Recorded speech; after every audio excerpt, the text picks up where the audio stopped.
प्यारे भाई बहनों, फिर एक बार मैं पास्टर अमूल्य और मेरे परिवार की ओर से आप सभी को प्यार भरा जय मसीह की। तो आइए हम परमेश्वर के वचन की ओर चलते हैं। आज का वचन का विषय है इंतजार करना। भाई बहनों, धीरज और उदासीनता एक ही चीज़ नहीं है। धीरज एक ऐसा व्यक्ति का छवि दिखाता है जो बहुत ही बलवान है और सब प्रकार के हमलों का सामना करने योग्य है, और इसके विपरीत उदासीनता एक कमज़ोर और हारा हुआ व्यक्ति का छवि है जो जीत के लिए इंतज़ार नहीं कर सकता।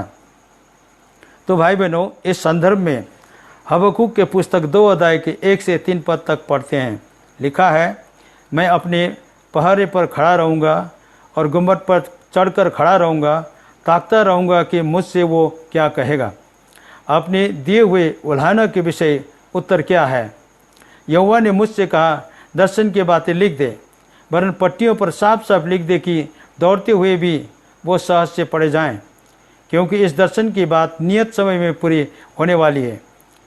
इसमें धोखा न होना, चाहे इसमें विलम्ब भी हो जाए तो भी उसकी बात जोते रहना, क्योंकि वो निश्चय पूरी होगी।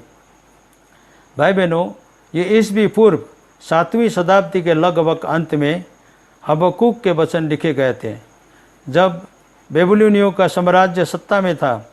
इन क्रूर लोगों की हिंसा से उसे बुरी तरह झंझोर दिया था।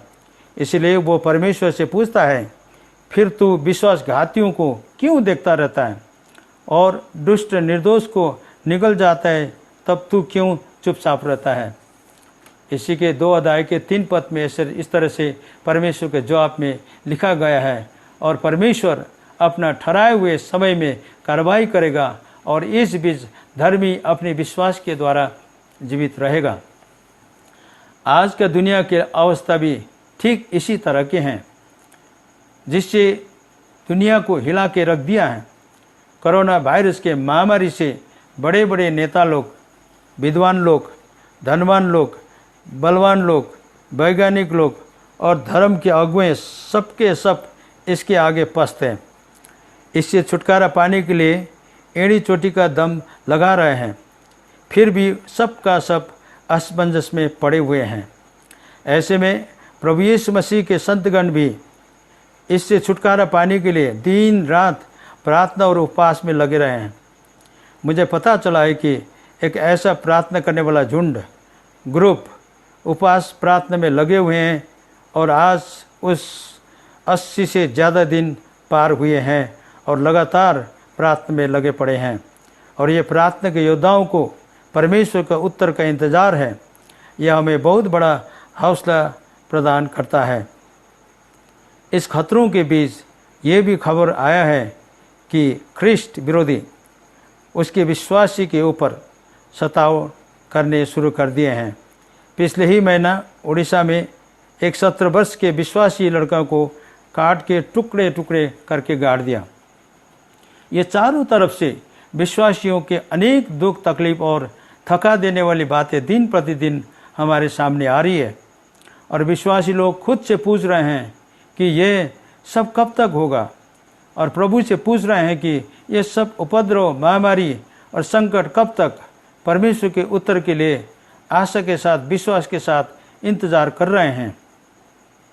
भाई बहनों, हबक्कूक के समय में भी ठीक इसी तरह का समय भविष्यवक्ता और उसके लोगों के बीच में आया था। ये सहन से बिल्कुल बाहर था। परमेश्वर की ओर से उत्तर के इंतजार करते करते विलम्ब और हैरान हो गए थे। तब हबक्कूक निराश होकर वो परमेश्वर से पूछता है, तो फिर तू क्यों विश्वासघातियों को देखता रहता है और दुष्ट निर्दोष को निगल जाता है, तब तू क्यों चुप रहता है। तब परमेश्वर हबक्कूक को उत्तर देता है। वो उत्तर इस प्रकार था कि वो अपने ठहराए हुए समय में कार्रवाई करेगा, और इसी बीच धर्मी जन अपने विश्वास के द्वारा जीवित रहेगा।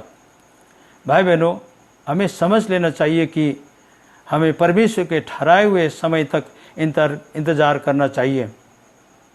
हमारे अपने मन चाहे स्वार्थमय समय में कुछ भी हासिल नहीं होगा। हमें हमारे धर्मी होने का प्रमाण हमारे विश्वास से जी कर दिखाना पड़ेगा।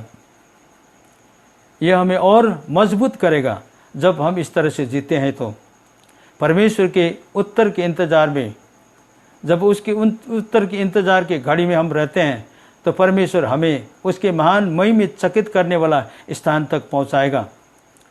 बाट जोना या इंतज़ार करना बड़ा कठिन और अनुशासित काम है। अब्राहम को भी संतान के लिए 100 साल तक इंतज़ार करना पड़ा, वो भी परमेश्वर के ठहराए हुए ऋतु तक, ठहराए हुए समय तक उसको इंतज़ार करना पड़ा। तब जाकर परमेश्वर ने उसके इंतज़ार का फल उसके परिवार में दिया जो बेटा था, और इससे उस परिवार में परमेश्वर का आनंद और परमेश्वर के अद्भुत कार्य का और परमेश्वर का आशीष का भरपूरी था। प्रिय मित्रों, अगर नया नियम में देखा जाए तो लूका के 2 अध्याय के 25 से 32 में देखें तो यरूशलेम में एक शमौन नाम करके व्यक्ति कई साल इज़राइल की शांति के इंतज़ार करते हुए उद्धारकर्ता प्रभु यीशु मसीह को इंतज़ार कर रहे थे। तब वो दिन उसके लिए आया। तब यीशु मसीह को, छोटा सा बालक यीशु मसीह को अपने गोद में लेकर वो परमेश्वर का धन्यवाद आनंदपूर्वक देने लगा।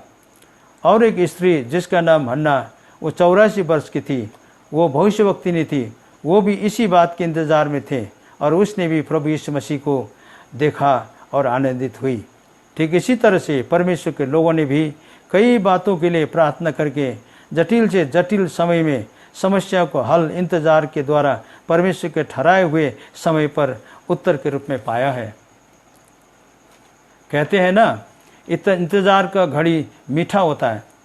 भाई बहनों, इस बात को हमें जान लेना चाहिए कि परमेश्वर ने सृष्टि किए हैं, सृष्टि किए हुए सभी सृष्टि पर इंतज़ार अनिवार्य कर दिया है।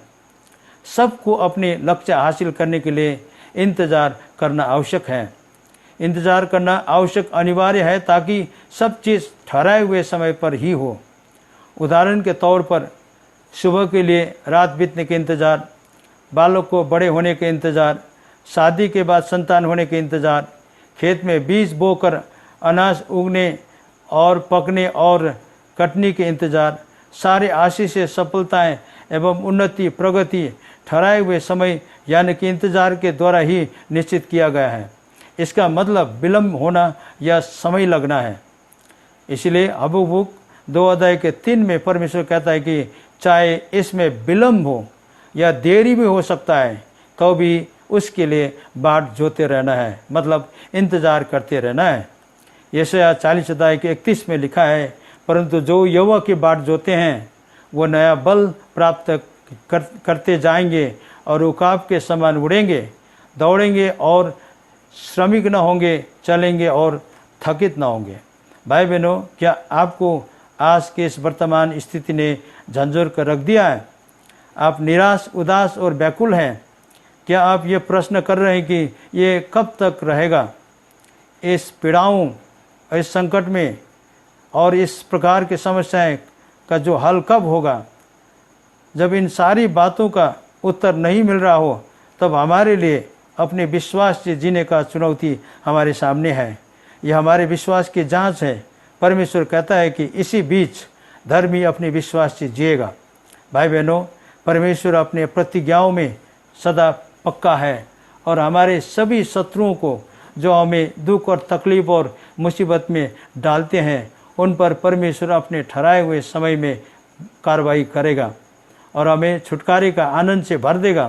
तब तक हम सब विश्वास में दृढ़ होकर उसके समय को इंतज़ार करते रहें। परमेश्वर आप सभी को आशीष दे।